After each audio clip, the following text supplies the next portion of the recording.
क्यों जुर्म है? पैदा करना क्यों नहीं? सोचिए, पैदा करना जुर्म क्यों नहीं है? पूछिए, हराम का बच्चा पैदा करना ये जुर्म क्यों है? जायज बच्चे पैदा करके उनकी जिंदगियां हराम कर देना जुर्म क्यों नहीं?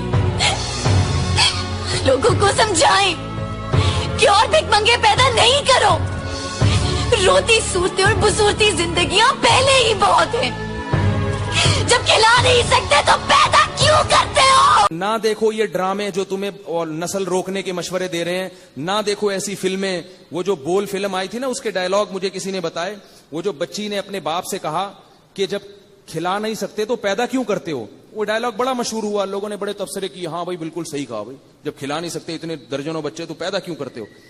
मैंने कहा अगर मुझे फिल्म में लेके आओ और ये डायलॉग मुझे दो, और वो बच्ची से कहे कि मुझे कहे कि जब खिला नहीं सकते तो पैदा क्यों करते हो, तो मैं उसको ये जवाब दूंगा ये नंबर लगा के। नंबर 1, खाया नहीं है तो इतनी बड़ी कैसे हो गई। ये जो है ना मीडिया आपकी आंखों पे पर्दा डालता है, खुदा की कसम। ये सब यहूदियों से पैसे लेके हमारे कल्चर को तबाह कर रहे हैं। बेटी को बाप का कैसा बदतमीज बना रहे हैं आप देखो। सबसे बड़ा एहसान के जो वालदैन आपकी पैदाइश का जरिया बने, उसी एहसान की नाशुक्री की जा रही है। वालदैन को तो पांव धो के पीने चाहिए कि इनकी वजह से हम दुनिया में आए हैं, हम इनके जिस्म का टुकड़ा हैं।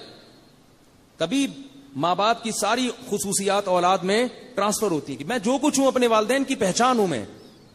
मैं जब बयान करता हूं, लोग मुझे कहते हैं जिन्होंने मेरे वालिद साहब को देखा कि हजरत बिल्कुल आपके वालिद साहब का लुक आता है आप में, वही जज्बात है, वही आवाज है। तो ये क्या है, ये कहां से मिला है? सब कुछ बाप से ट्रांसफर हुआ है ना। उसी बाप को आप ताना देना शुरू कर दो, यार पैदा क्यों किया तुमने।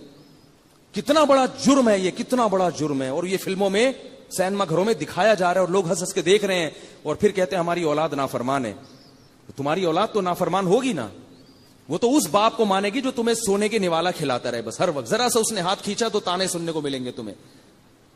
तो मैं अगर होता उसको कहता कि अगर तूने खाया नहीं है तो तू इतनी बड़ी, बोलो भाई कैसे हो गई, कैसे हो गई इतनी बड़ी। नंबर 2, तूने जरूरत से ज्यादा खाया है। अगर जरूरत का खाया होता तो ऐसी बातें ना करती। ऐसी बातें गरीबों की जबान पे नहीं आती। ये फजूल बातें और ये अल्लाह की नाफरमानी की बातें उनकी जबान पे आती हैं जिन्होंने जरूरत से बहुत ज्यादा खा लिया होता है। पेट भरे हुए होते हैं, फिर उल्टी उल्टी फेंकते हैं ऐसी। बहुत ज्यादा खाता है ना इंसान, फिर नाशुक्रा होता है। कुरान में अल्लाह ने कहा ना, अगर अल्लाह लोगों को रिज़्क बहुत ज्यादा देना शुरू कर दे, सब अल्लाह के नाफरमान बन जाएंगे। और तीसरी बात मैं उससे ये कहता कि ठीक है बेटा, गलती हो गई, हमने आपको पैदा कर लिया, गलती हो गई, तो इस गलती की तलाफी भी हो सकती है। अगर आपका ख्याल है कि आप दुनिया में आना आपका गलत था, तो ये बंदूक उठा करके खत्म कर दो अपने आप को। भाई मौत की तकलीफ भी नहीं, अगर आप कहें तो मौत की तकलीफ होगी तो बड़ा मसला है, तो भाई कनपटी पे एक गोली ठा करके मारी जाए तो कोई नहीं पता, एक सेकंड में खत्म। तो भाई अब जिंदा क्यों हो? चलो उस वक्त तो बच्चे थे, अकल थी, अब तो बड़ी हो गई, इतनी बातें कर रही हो मेरे सामने, तो बेटा ये बंदूक है, आपसे नहीं जल्दी मैं मार देता हूं, खत्म। ना अपने आप को गोली मार रहे हो, इसका मतलब उस जिंदगी को नेमत समझते हो ना। तो इसलिए बार बार कह रहा हूं कि कल्चर किसका फॉलो करना है, जो अल्लाह उसके रसूल बता रहे हैं तुम्हें। इससे हमारे घरों में बरकत आएगी।